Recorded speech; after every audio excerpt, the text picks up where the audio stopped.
这个高雄市长韩国瑜的罢免案，6月初6要来举办。韩国瑜是呼吁支持者当天到场监票，但是莫来投票，再度来祭出着看牌的策略。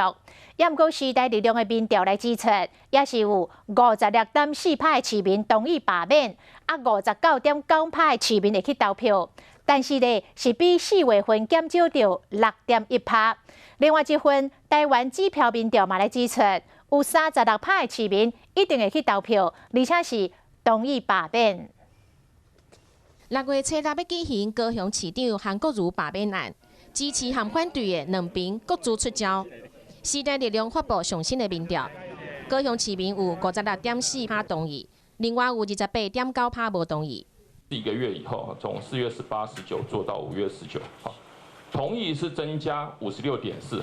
为着阻挡罢免案，韩国瑜这边祭出选总统时阵用过看牌策略，呼吁支持者莫去投票，敢若有效果出现。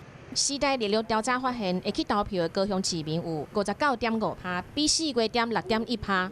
韩国瑜的支持者的确对于出来投票的意愿是大幅的降低了。大家真的都出来投票了，年轻人投下同意罢免的比例是最高的。另外，台湾支票民调嘛讲，一定去投票，同意罢免的市民有36%，可能会去投票，同意罢免的有9.4%，未去投票的市民有33.4%。根据高雄市选委会统计，爱57万同意的票，才会当通过罢免的条件。投票剩无几天啊，要看市民最后安怎决定。